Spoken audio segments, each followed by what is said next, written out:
Hello, I'm Krista Gibson, and this is Growing Older and Wiser. We may have to grow old, but we can do it with great wisdom. I want to talk about the issue of self-worth today. And the reason why I want to do that is because for most of us, that's been an issue we've worked on our entire lives. Many of us were raised in families where we didn't grow up feeling that we were good enough, feeling we were enough, feeling just good about who we were. Many of us had that. If you were raised Catholic, you were raised to believe that you're a sinner from day one because we're all born with what they call original sin. You know, how's that for a little baby who hasn't even learned how to hiccup yet, already is a sinner? Kind of crazy. But anyway, we were raised that way. I was raised Catholic, and you know that we're sinners from day one unless we get baptized, and then good luck from then on. As older adults, though, we get a double whammy because we may already have some leftover self-worth issues from childhood or from young adulthood, but now we are older and we're subjected once again to all kinds of things being said and done in our position in society that can make us feel less than, make us feel that we're not good enough yet again. And especially right now, the whole idea of age and how old is too old to run for office, or, who should we pay attention to, all those sorts of things can rub off on us to where we feel inadequate. We feel guilty for what's going on in society. I know some of the young people, they like to throw rocks at us and they blame us for what's going on in society. Well, you can't just blame the older adults in the room, and that's been going on forever. My generation blamed the ones who were ahead of us. It's kind of easier to blame the prior generation than it is to say, okay, this is what is, let's do something about it. There's some wisdom for you, but that comes with age. What do you do if you feel you're lacking self-worth? What do you do when you feel that you're being treated less than because of your age? Well, it goes back to you being comfortable with you, I think. And this is something that, again, you may have worked on your entire life and it comes back around now that you're older again. Or maybe you've never worked on it and maybe it's never been an issue for you. There are some lucky souls who are raised by parents who just treat them with honor and respect and dignity from day one. And they don't spoil the child, but they raise the child to feel good about themselves and that they do have value.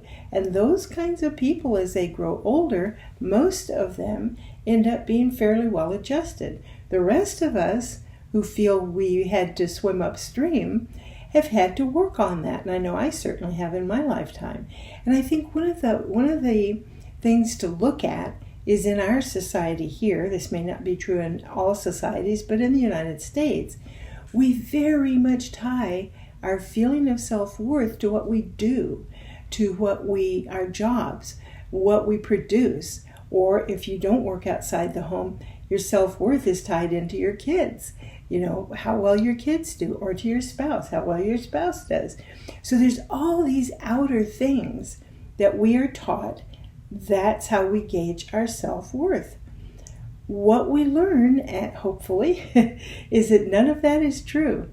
I can be a total failure in the outer world, doing whatever I'm doing, and still have a strong sense of self-worth. That I am who I am, I have value no matter what I'm doing in society or in the world. I still have value just because I exist. That's all it takes. All I have to do is exist and be here, and I have value. Now, I do get to up that value by decisions I make, things I do and don't do, where I position myself in relationship to other people, so on and so forth. So it's not saying that we don't have some connection to the outer world and our self-worth. We don't hook our star to that, though. So self-worth is all about how we feel about us, apart from anything else.